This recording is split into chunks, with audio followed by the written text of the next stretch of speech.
So what's that you got there? Just me reading this interesting article in this interesting magazine. It's a Van Hunt article. Van Hunt, we done a review about him yet? Honestly, no, we haven't done one. I thought we were doing a review today of the Lil Mama video, work video. No. Music. Let's talk about it, people.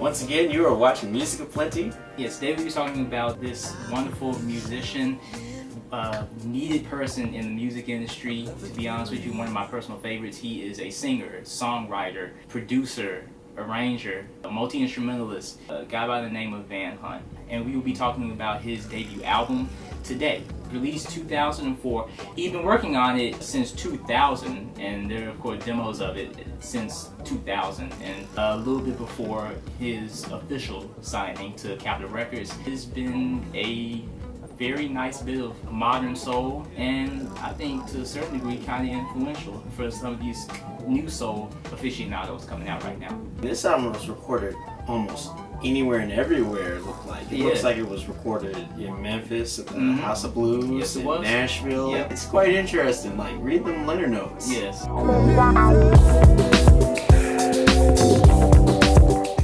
Van Hunt, born March 8th, 1970. He was originally out of Dayton, Ohio, which back in the 1970s, it was ground for a lot of funk and soul groups that were coming out. We're not even going to get into all the people.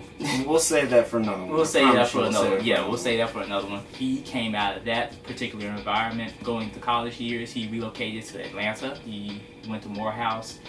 English major, I found out. After that, dropped out and decided to pursue his music. This of course led to a lot of collaborations and a lot of connects. Everybody from Dallas Austin, TLC, Randy Jackson of American Idol fame, who manages him to this day. A lot of crossbreeding as far as musicians, as far as producers, that led him to his eventual deal. His influences are very apparent. Listening to it for the first time, influences such as Sly Stone, Bobby Womack, Johnny Taylor, the Beatles, Definitely Zeppelin, the Beatles. yes, and a myriad of 70s rock and soul acts. The cool thing is that not only can you pinpoint how and where he might have been influenced listening to that whole album, he makes all of those different influences and sounds his own. So we're going to get right into this album. I feel like we kind of got a format going here.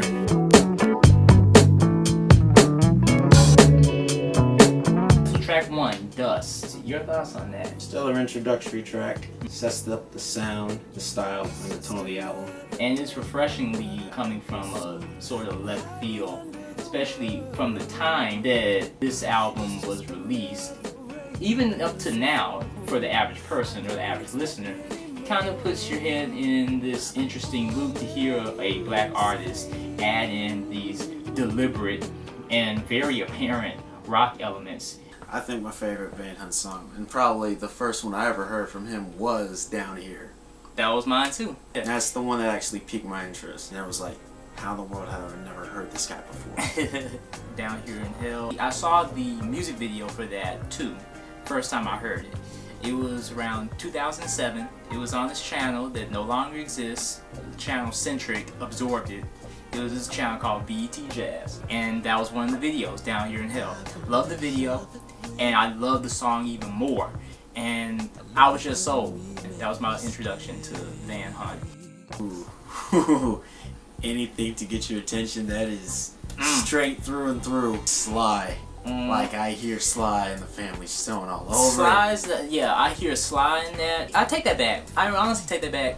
With anything to get your attention, Sly is a presence, but I hear two other people besides Sly. Johnny Taylor, who I mentioned earlier. Raphael Sadiq too could kill this song, most definitely. Highlights, now that one is Sly all day. He doesn't use the actual Rhythm King drum machine from back in the day. But it sounds like it. But how it's programmed with whatever software he's using to create the track, he programs it to, to obviously mimic or emulate that Rhythm King sound. I even like the little record scratch that he has on it. Definitely got some George on it. Yeah. Undeniably has some George on it. And a little bit at the end, it changes once again with this two-tone song. It changes to Stevie at the very end. At the drop of a hat. Which I think Stevie, to a lot of these first wave and second wave people, even up to now, Stevie still plays a universal influence. So I didn't even mention him at the beginning, but you know, very talented dude. And he deserves to be in rotation. He deserves to be, yes, he deserves to be in rotation. Thank you so much for your continued views. If you like what you are seeing, go ahead, comment. Comments are right here below. And about them. Disagree, agree with any of our points. Let's hear it. We would love to hear your take on everything. We'd also love to hear any suggestions you might have. Any suggestions, reviews? Yes. That's all I got. That's all he got. I'm still mad.